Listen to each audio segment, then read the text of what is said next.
Live from the campus of Washington and Lee University, this is a Channel 18 Rockbridge News Update. Welcome to the Rockbridge Report Tuesday Live Update. I'm Carly Snyder. Representative George Santos told House Republicans this morning that he wants to be taken off the two committees on which he serves. Santos was elected last fall. He is a member of the Committee on Science, Space, and Technology and the Committee on Small Business. Did McCarthy tell you to step away from the committees, or did you make this decision on your own? Nobody tells me to do anything. I made a decision on my own that I thought best represented the interest of the vote. Today, Santos said he wants to be removed from the committees until his issues are resolved. There have been calls for his resignation and an investigation into his personal finances. In recent days, Santos faced a series of questions regarding his campaign finances.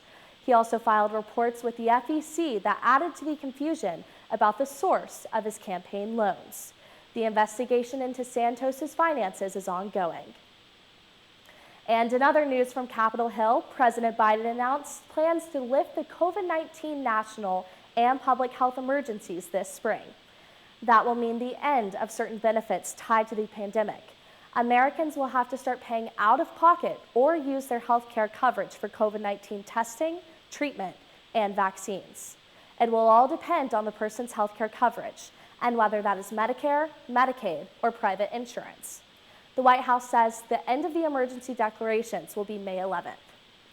The Virginia Department of Education is acknowledging it made a mistake in calculating state aid for kindergarten through 12th grade schools. The error will leave divisions with $200 million less in funding than expected. The miscalculation was identified in December. Superintendents around the state were notified of the error on Friday. The House Appropriations Committee said it is looking for a solution to the mistake. And just south of us, storms are sweeping across the country.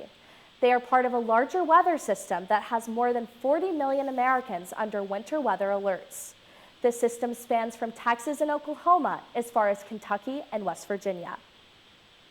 More than 1,200 flights were canceled today, and many more delayed as an ice storm hits part of the south and central United States.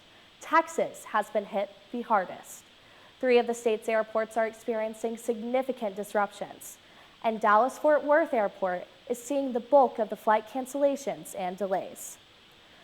Punxsutawney Phil might have good news for anyone who is tired of the winter weather.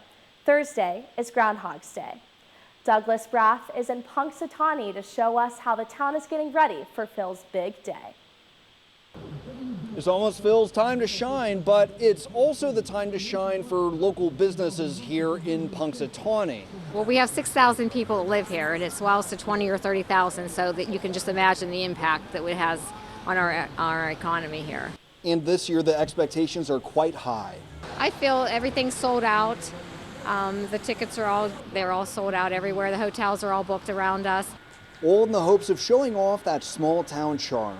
Just want everyone to come and see what a great little town we have, and maybe someone will move here and start a business here. For this family that moved here in August, they tell me Punxsutawney's charm has been a whole new world. The kids go to school here now, and we didn't move too far, only like 45 minutes, but Punxsy's different than other towns. We kind of like a groundhog a lot. And why move to Punxsutawney? Well, it's a story as old as time. An inner circle member. You know, fell in love with somebody who wears a top hat on Groundhog Day, and he kind of likes it, so I like it too. They say Punxsutawney has a lot of quirks, but also a strong civic bond. Because here, everybody knows everybody in this town, so somehow you're all connected and you're all just friends without even knowing it. And even if old Phil sees his shadow on Thursday, the town will be filled with warmth. I just want warm weather, but we still love them no matter what. Reporting in Punxsutawney, Douglas Braff, 6 News.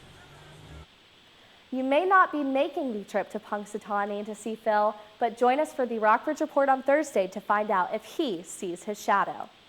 Thank you for watching the Rockbridge Report Tuesday Live Update. Join us again on Thursday for our 30-minute newscast, and visit rockbridgereport.wlu.edu anytime for more regional and national news.